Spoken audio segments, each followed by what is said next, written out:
یا ایھا الذین آمنوا اذا لقیتم فئۃ فاثبتوا، اے ایمان والو جب بھی تمہارا کسی گروہ سے کسی جماعت سے مقابلہ ہو جائے تو پھر ثابت قدم رہو، پھر ڈرنا نہیں ہے۔ لیکن یہ بھی میں یہاں آپ کو سمجھانا چاہتا ہوں کہ کبھی بھی جنگ کی تمنا نہیں کرنی۔ اللہ کے نبی نے منع فرمایا اس بات سے، حضور صلی اللہ علیہ وسلم نے اس بات سے منع فرمایا ہے، ہم نے اس کو ڈرامہ بنا لیا ہے۔ دیکھیں یہ اللہ اور اس کے رسول کے احکامات ہیں، اللہ اور اس کے رسول کے احکامات کو لوگوں نے مذاق بنا دیا۔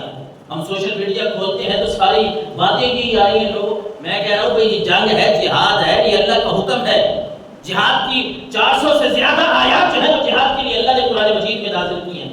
ہمارے نوجوانوں کو اس بات کا علم بھی نہیں ہے، یہ گانے بنائے جا رہے ہیں، یہ اس جہاد کو، اس جنگ کو جو اسلام کا ایک حصہ ہے اسلام کا، اس پہ میمز بنا رہے ہیں، اس میں پتہ نہیں کون کون سے یہ مذاقیں بنا رہے ہیں۔ ارے آپ کو پتہ ہے، ہو سکتا ہے آپ اللہ اور اس کے رسول کے حکم کا مذاق بنا رہے ہو، اسلام سے بھی نکل جائیں۔ حضور صلی اللہ علیہ وسلم کی حدیث مبارکہ کا خلاصہ ہے، آپ نے فرمایا لوگوں پہ ایسا زمانہ بھی آئے گا، صبح مسلمان ہوں گے شام کو کافر ہو جائیں گے، شام کو مسلمان ہیں تو صبح کافر ہو جائیں گے۔ ہمیں کچھ سوچنا چاہیے، کچھ سمجھنا چاہیے، اللہ اور اس کے رسول کی جو باتیں ہیں ان کے ساتھ تو ہم مذاق نہ کریں۔ اور اسی آیت مقدسہ میں سورہ انفال کی آیت نمبر 45 ہے 46، جس میں اللہ تبارک و تعالیٰ نے یوں سمجھ لیں کہ مسلمانوں کو آداب سکھائے ہیں، کچھ جنگ کے آداب، کہ اگر پہلی بات تو میں عرض کر رہا ہوں کہ کبھی بھی یہ نہ کریں۔ ہمارے ہاں مختلف قسم کی باتیں، وہ اس پہ بات کرنے کی ضرورت نہیں ہے کہ لوگ کیا کچھ کہہ رہے ہیں۔ یہاں کپڑوں کی باتیں کہ ہم کپڑے سلا رہے ہیں، ہم نے جنگ کرنی ہے۔ اللہ کے نبی نے فرمایا کہ جنگ کی تمنا نہ کرو، خواہش نہ کرو، ایسی باتیں نہ کرو کہ جنگ چھڑ جائے۔ لیکن اگر ہو جائے جنگ، دشمن مسلط ہو جائے تمہارے اوپر، تو پھر اللہ کا حکم ہے یا ایھا الذین آمنوا اذا لقیتم فئۃ فاثبتوا، پھر ثابت قدمی دکھاؤ، پھر ڈٹ جاؤ، پھر مقابلہ کرو، پتہ چلے کہ ان کے اندر غیرت ایمانی ہے، یہ مسلمان ہیں۔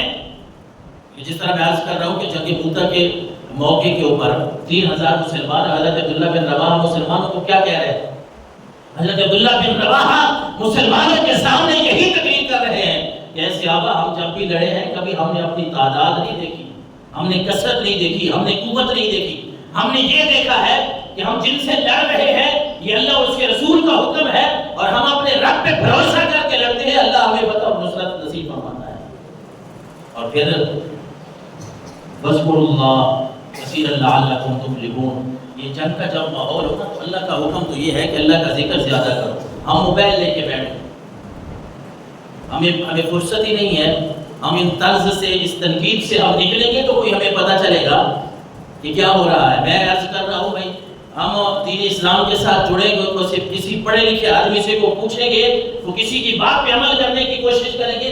ہم نے بس نا وہ حدیث رسول کا ایک مفہوم مجھے یاد آ رہا ہے، بھائی پیسے کی خاطر نا، اللہ کے نبی نے فرمایا نا لوگوں پہ ایسا زمان آئے گا کہ یہ انہیں حلال حرام کی تمیز ہی چھوڑ دینی ہے۔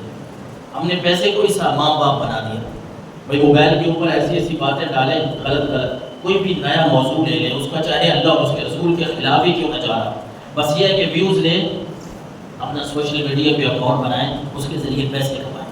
ہر بندے نے یہ کام پکڑ لیا ہے، یہ نہیں دیکھنا کہ یہ کام ہمارے لیے اللہ تبارک و تعالیٰ فرما رہا ہے وَاذْكُرُوا اللَّهَ، جنگ کا ماحول ہو تو اللہ کا ذکر کرو، رب کا ذکر زیادہ کرو۔ بلکہ اللہ کے نبی صلی اللہ علیہ وسلم سے ایک موقع پہ سوال کیا گیا، پوچھا گیا کہ یہ مجاہدین جو لڑنے والے ہیں نا، جہاد کرنے والے، یہ اللہ کے راستے میں لڑتے ہیں، ان کی بڑی شان و شوکت ہے، لیکن اللہ کے نبی مجاہدین میں سے افضل کون ہے؟ اللہ کے راستے میں جو لڑنے والے ہیں ان میں سے افضل کون ہے؟ حضور صلی اللہ علیہ وسلم نے فرمایا افضل وہ ہے جو ہاتھ سے تلوار چلا رہا ہو اور زبان سے رب کا ذکر کر رہا ہو۔ ہاتھ سے تلوار چلا رہا ہو، اس کی تلوار چل رہی ہے، وہ دشمن کے خلاف بیٹھ کے کھڑا ہے، لیکن زبان پہ رب کا ذکر ہے، وہ فخر اور غرور نہیں کر رہا بلکہ وہ اللہ کا ذکر کر رہا ہے، رب کو یاد کر رہا ہے۔